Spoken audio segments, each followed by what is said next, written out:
Hello students. The next topic we are starting is probability. The definition of probability goes like this. The number of favorable cases, probability of A is denoted as P of A is equal to number of favorable cases with respect to A by total number of outcomes. Based on this and other definitions, we shall continue with the chapter. The first question that you have is the experiment of throwing a die. First question, in the experiment of throwing a die, consider the following events.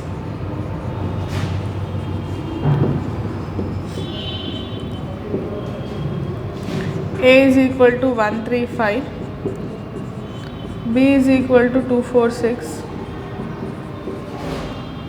C is equal to 123.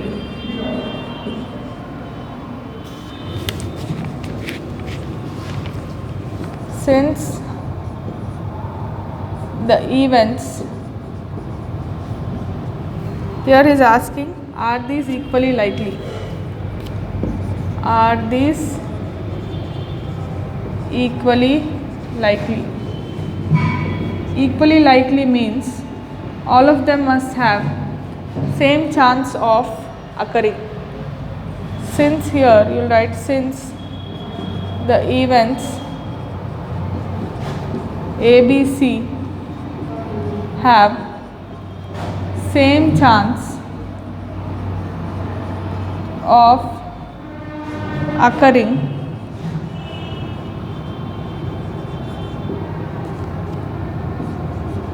the events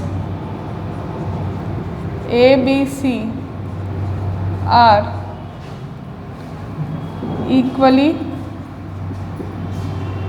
likely.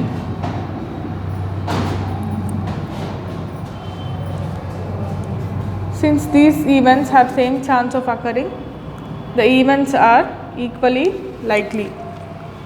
Next, in an experiment of throwing a die, consider the following events.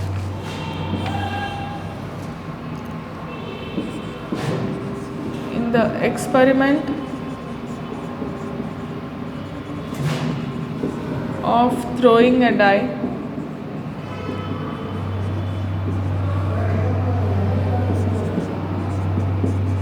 consider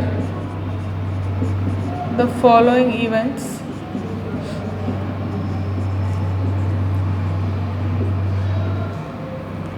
A is equal to 135,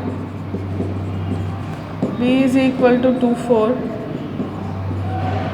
C is equal to 6. Are these mutually exclusive?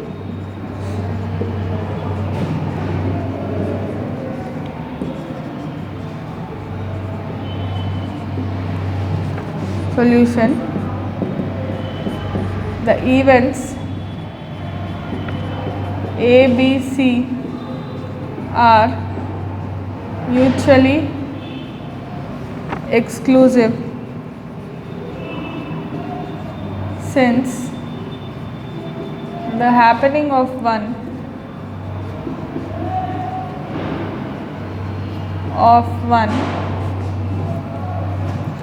prevents the happening of the other. It's the happening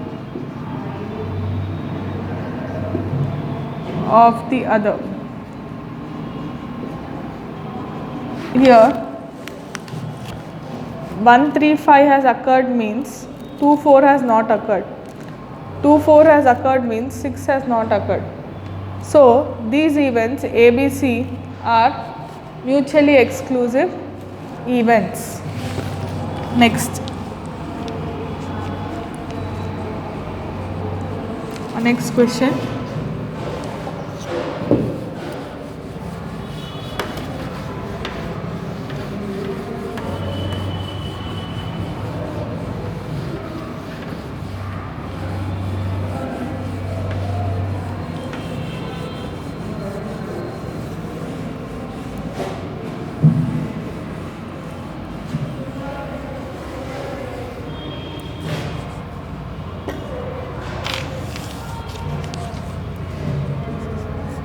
in an experiment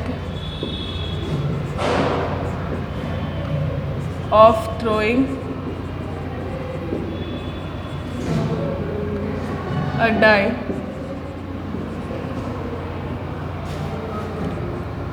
consider the events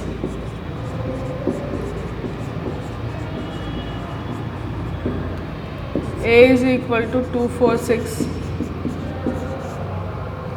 B is equal to 36, C is equal to 156. Are these exhaustive?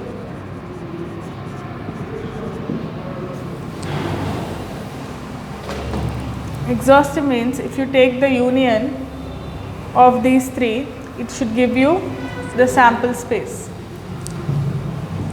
In the experiment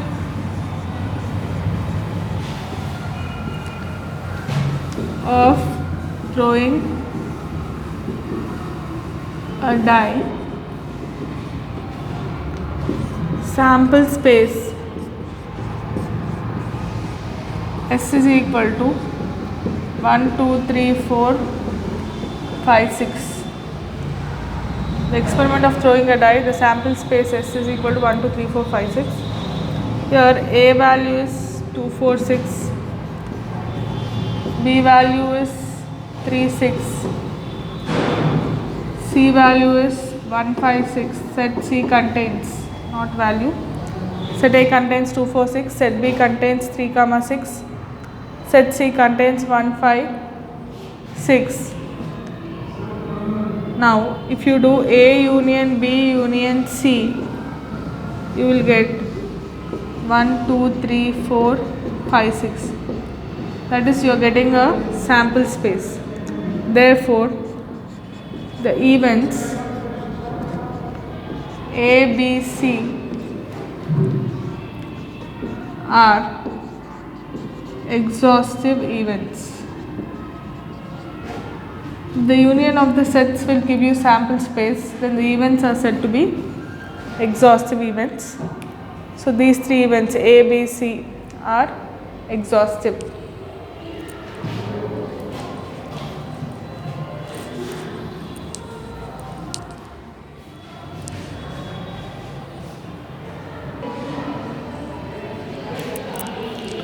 Our next question. Four fair coins are tossed simultaneously, then find the probability that you get 2 heads and 2 tails. If 4 coins are tossed at same time, then total number of outcomes are 2 power 4. That is, you have 16 different varieties of getting different sides. So that is n of s is 16. Number of ways of getting 2 heads or 2 tails is 4C2 because you have 4 heads and 4 tails. Number of ways of getting 2 heads or 2 tails is 4C2, that is equal to 6. So the probability P of E is n of E by n of S, that is 6 by 16, which is equal to 3 by 8. So the probability of getting 2 heads or 2 tails from 4 heads is 3 by 8. Next, find the probability that a non-leap year contains 53 Sundays, contains 52 Sundays. A non-leap year has 365 days, 52 weeks and 1 day more. This 1 day can be any one of the day. So total number of days in a week is 7. So n of s, total number of chances are 7. Number of ways of getting 53 Sundays is n of e is 1. Out of 7 you have only 1 chance of getting a Sunday. So P of E is equal to n of E by n of S, that is equal to 1 by 7. Probability of getting 52 Sundays is 1 minus 1 by 7. This is probability of getting 53 Sundays. This is probability of getting 52 Sundays. That will be 1 by 1 minus 1 by 7, that is equal to 6 by 7 ways. Here this is P of E bar. If it is not 53 Sundays, it will be 52 Sundays. So P of E bar will be 1 minus P of E, that is equal to 1 minus 1 by 7, that is equal to 6 by 7 base. So that's about these problems.